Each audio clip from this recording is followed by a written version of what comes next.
Dobar dan, poštovani gledalci, dobrodošli na kanal Televizije Front. I danas nastavljamo našu reportažu sa Međunarodnog sajma naoružanja i vojne opreme IDEX 2023. U narednim minutima ostanite uz našu televiziju i saznajte šta su to pojedini izlagači pripremili i predstavili na ovogodišnjem sajmu ovdje u Abu Dabiju u Ujedinjenim Arapskim Emiratima.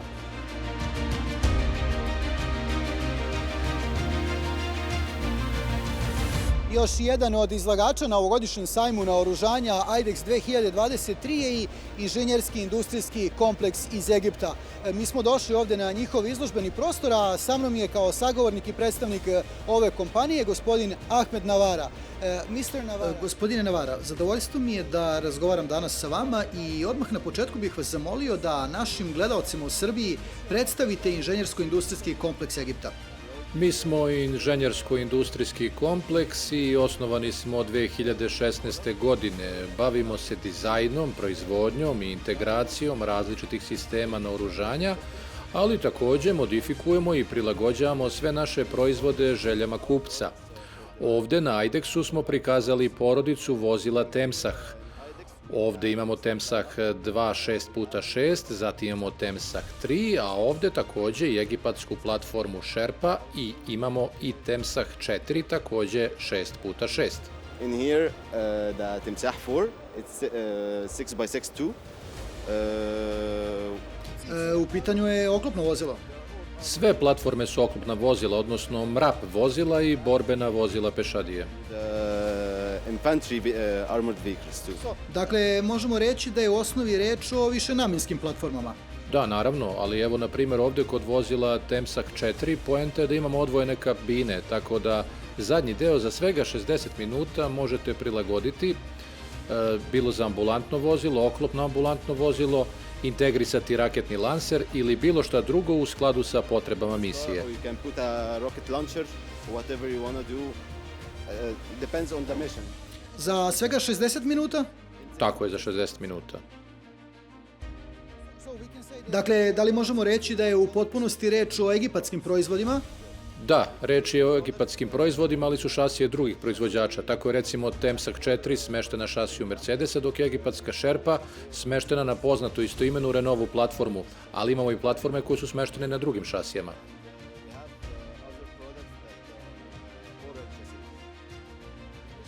Hvala vam najljepše, gospodine Navara.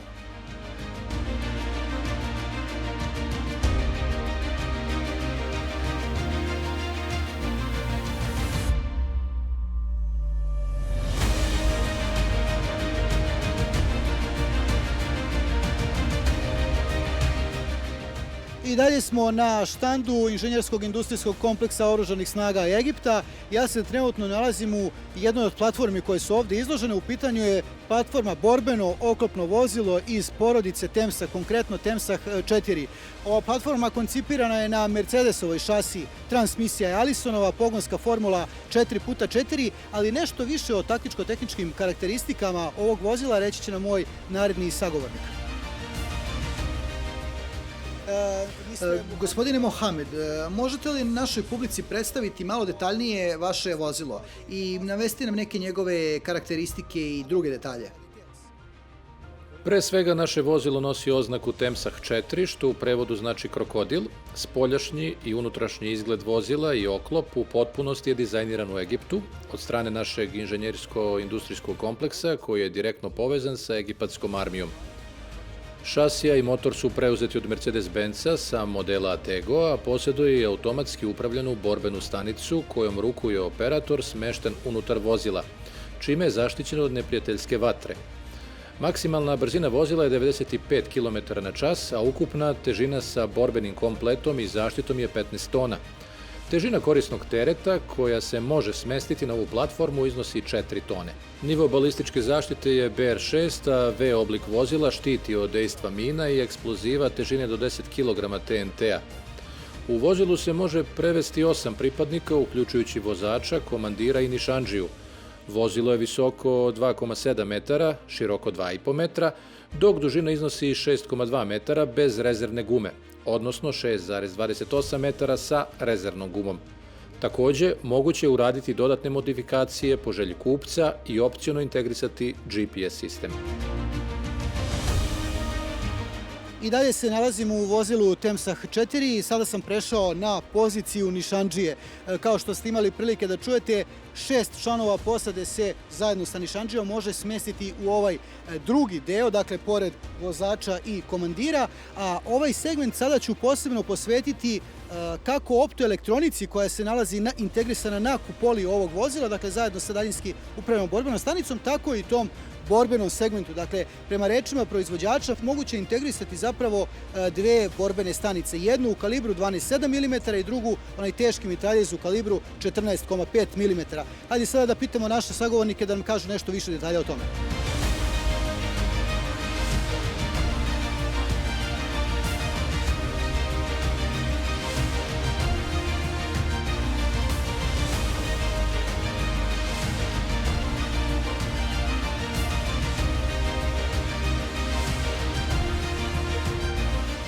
Moji naredni sagovornici nalaze se ovde sa mnom u ukrsnom delu ove egipatske platforme.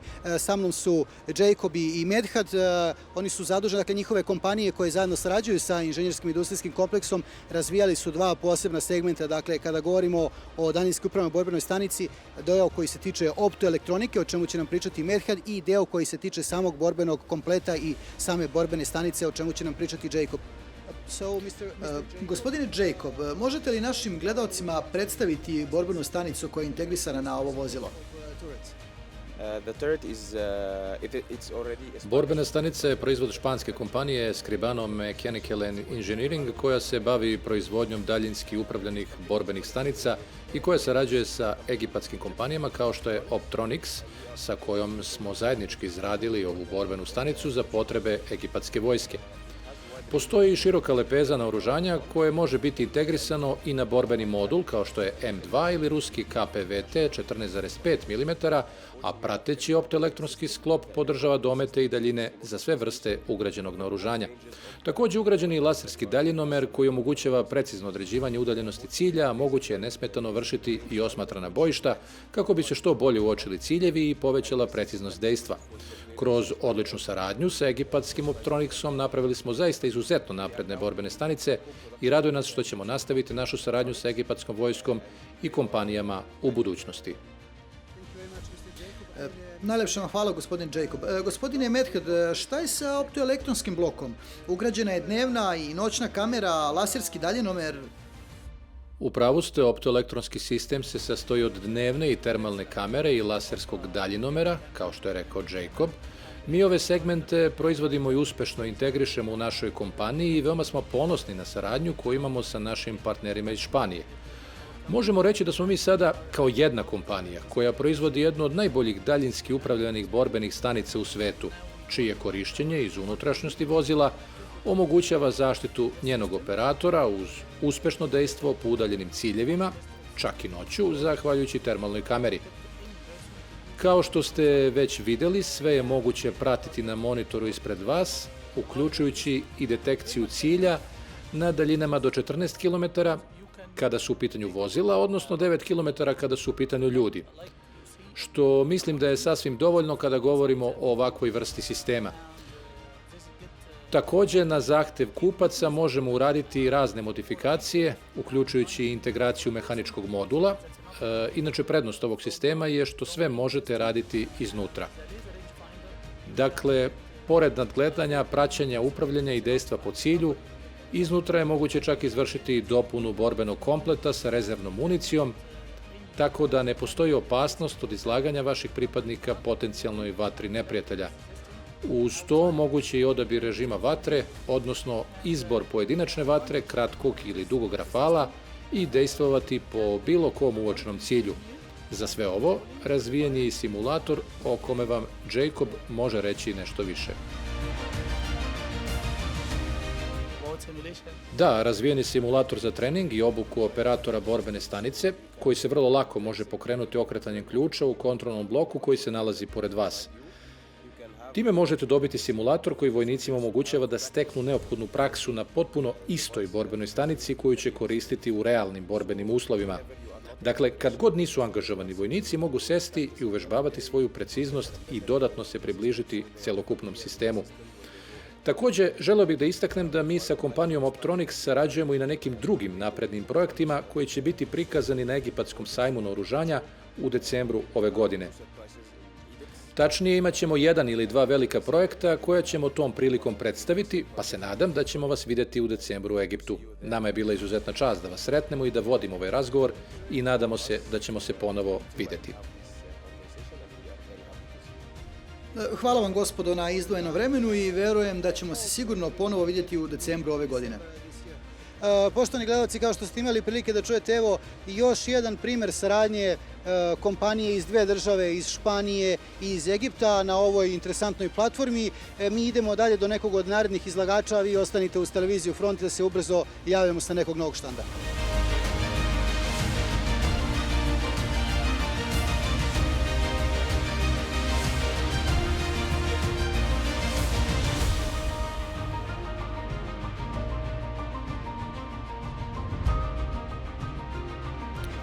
Još jedan od proizvođača prisutan ovdje na sajmu u Abu Dhabiju je kompanija MKS Ofir.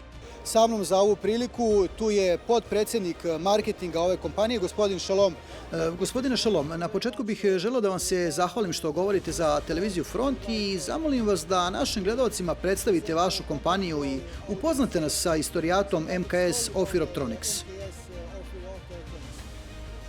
U osnovi MKS je američka kompanija koja okuplja 10.000 zaposlenih i vredna je oko 4,5 milijarde dolara. Oni su pre nekoliko godina kupili kompaniju Ofir Optronics koja već gotovo 50 godina dominira u svetu na polju infrared tehnologija, ima više od 200 kupaca širom planete upravo u domenu infrared optike.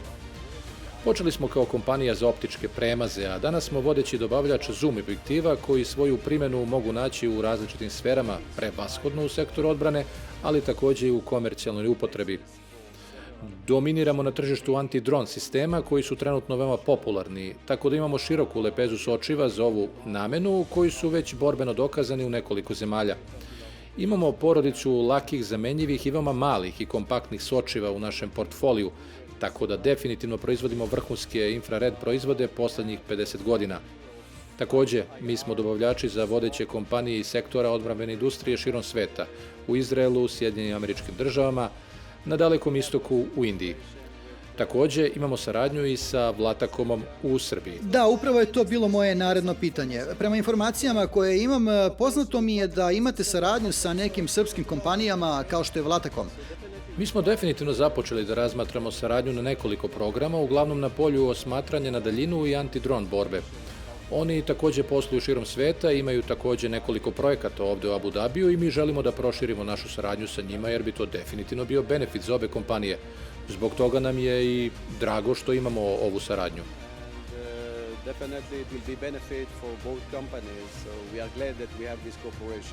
A kada je reč o vašim očekivanjima od ovogodišnjeg IDEX-a? Veoma sam zadovoljan činjenicom da smo posetili IDEX jer je za nas, kao i za druge izraelske kompanije, ovo naše prvo izlaganje ovde. Velika je gužva, mnogo je kompanija izlagača i novih tehnologija, pa i mi dobijemo veću vidljivost. Zbog toga smo veoma srećni što smo deo ovogodišnjeg IDEX-a i definitivno ćemo ponovo doći ovde za 2 godine. Događaj je veoma dobar, imali smo sastanke i poslovne diskusije sa brojnim kompanijama i zaista smo veoma zadovoljni.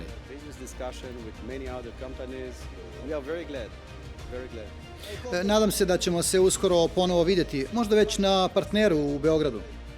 Apsolutno. Voleli bismo da to uradimo i budući da proširujemo naše poslovanje i da imamo dobru saradnju sa Vlatakomom i drugim kompanijama, voleli bismo da posetimo Srbiju, divna je zemlja. Hvala vam najlepše, gospodine Šalom. Hvala vam.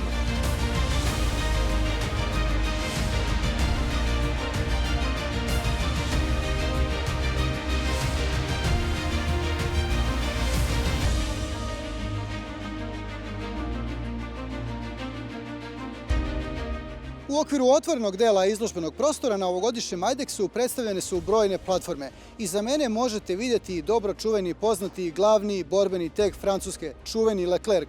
Osnovna borbena moć ovog tenka sadržana je u topu kalibra 120 mm, podržava ga spregnuti mitraljez u kalibru 12,7 mm, kao i daljinski upravljana borbena stanica u kalibru 7,62. očekivano ovaj ovdje predstavljeni Leclerc je u desert varijanti, odnosno šemi bojenja. Inače, razvoj ovog tenka od strane francuskih konstruktora započeo je još 1977. godine sa glavnim ciljem da odgovori zahtjevima francuskog generalštaba u pogledu zamjene tadašnjeg tenka AMX-30 novom, savremenom i superiornom platformom u poređenju sa drugim tenkovima u svetu. Nakon izrade prvih prototipova, masovna proizvodnja otpočela je 1991. a prvi primjerak predat je francuskoj armiji 14. januara 1992. godine. Osnovna vatrena moć sadržana je u topu kalibra 120 mm dužine 52 kalibra, a borbeni komplet sadrži 40 projektila, odnosno 22 u automatskom punjaču i još 18 u smještajnom bloku unutar prednjeg dela platforme. Sa ovim topom spregnut je mitraljez kalibra 12,7 mm, a na vrhu kupole se nalazi još jedan mitraljez, odnosno daljinski upravljana borbena stanica u kalibru 7,62 mm. Ovaj tank pogoni 8-cilindrični turbodizel motor koji generiše 1500 konjskih snaga i omogućava dostizanje maksimalne deklarisane brzine po uređenim putevima od 71 km/h, odnosno 50 km/h van uređenih puteva. Autonomija kretanja je 550 km, odnosno 650 km sa dodatnim rezervoarima. U osnovi kapacitet rezervoara iznosi 1300 litara uz mogućnost integracije i dva pomoćna rezervoara zapremine od po 200 litara. U zavisnosti od verzije težina se kreće između 54,5 i 57,5 tona, uključujući i najmoderniju verziju 21 sa poboljšanim oklopom i sistemom upravljanja vatrom. Drugi sistem koji je predstavljen ovdje u okviru Nexterovog izložbenog prostora na otvorenom jeste i čuvena i poznata francuska samohodna haubica Cezar u kalibru 155 mm. Ova haubica je inače borbeno potvrđena, prodata u preko 350 primjeraka i učestvovala je u misijama u Iraku, Afganistanu, Libanu i Maliju. Ono što je interesantno, ja se upravo nalazim na jednoj od haubica koja je korišćena u periodu između 2016. i 2017. godine u operacijama oko Mosula u samom Iraku. Kada je reč o dometu, dakle kalibar je NATO kalibar 155 mm, a u zavisnosti od projektila koji ova haubica koristi, domet je između 36,5 i 55 km. Inače, kako navodi francuski proizvođač, njihove samohodne haubice Cesar su od 2009. godine, od kada su bile borbeno raspoređene u Afganistanu, Maliju, Libanu, Iraku, regionu Sahela i na širem prostoru Bliskog istoka i u Aziji, ukupno prešle više od 1.000.000 kilometara i ispalile preko 100.000 granata. Uz ovaj podatak valja napomenuti i činjenicu da prema deklarisanim karakteristikama od trenutka zauzimanja elemenata gađanja preko ispaljivanja 6 projektila do napuštanja vatrenog položaja prođe svega 1 minut i 40 sekundi. Ukupno u borbenom kompletu ima 18 granata i punjenja, a punjenje se vrši poluautomatski. Njen dizajn omogućava transport različitim vazduhoplovnim platformama poput aviona C-130, A-400, Iljušin 76 ili C-17, ali i brodovima i železnicom. Maksimalna brzina po uređenim putevima iznosi 80 km/h, odnosno 50 km/h po zemljanim putevima uz domet kretanja od nešto iznad 600 km.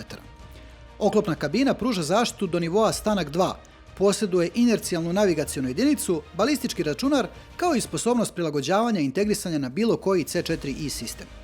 Ukupna težina iznosi nešto manje od 18 tona, dužina je 10 metara, širina 2,5 metra, a visina 3,7 metara, odnosno 2,7 metara kada se radi vazdušni transport.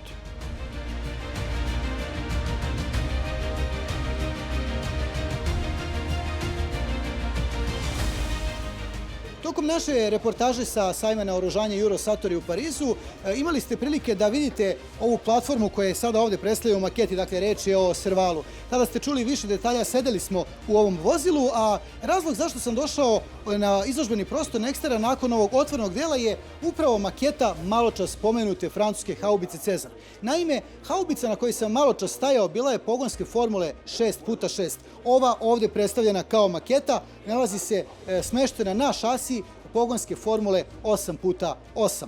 Ona po pitanju topa i dejstva po cilju deli identične karakteristike kao njen prethodnik. Minimalni domet je 4,5 km, a maksimalni u zavisnosti od vrste projektila od 38,6 do 55 km. Naravno, koristi NATO kalibar 155 mm za top dužine 52 kalibra. u borbenom kompletu nosi 30 granata kada se radi o automatskom punjaču, odnosno 36 u slučaju poluautomatskog punjača. Budući da je smeštena na modifikovanu šasiju češke Tatre, haubicu pogoni Tatrin vazdušno hlađeni Euro 3 motor zapremine 12,66 litara. Maksimalna brzina po uređenim putevima iznosi 90 km/h, odnosno 50 km/h po neuređenim terenima. Borbeni domet kretanja iznosi 600 km, a posjeduje mogućnost savladavanja vertikalnih prepreka do visine od 1,2 metra, odnosno rovova širine do 2 metra. Za sam kraj tu je još jedna maketa, u pitanju je Rapid Fire MK2 sa automatskim topom kalibra 40 mm koji je namenjen za dejstva po ciljevima u vazduhu na kratkom dometu, dakle pre svega po dronovima i bespilotnim letjelicama, ali sa druge strane može se upotrebiti i za dejstvo po fortifikacijama i ciljevima na zemlji.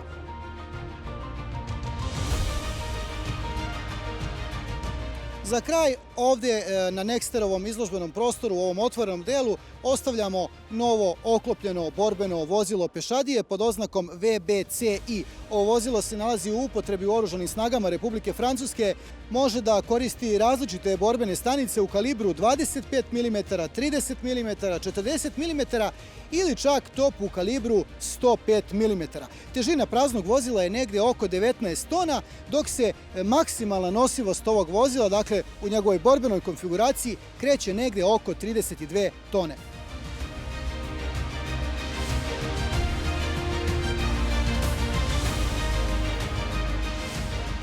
Nakon uspješnih reportaža sa sajmova naoružanja i vojne opreme iz Pariza i Džakarte, ekipa televizije Front i ja došli smo na novi događaj.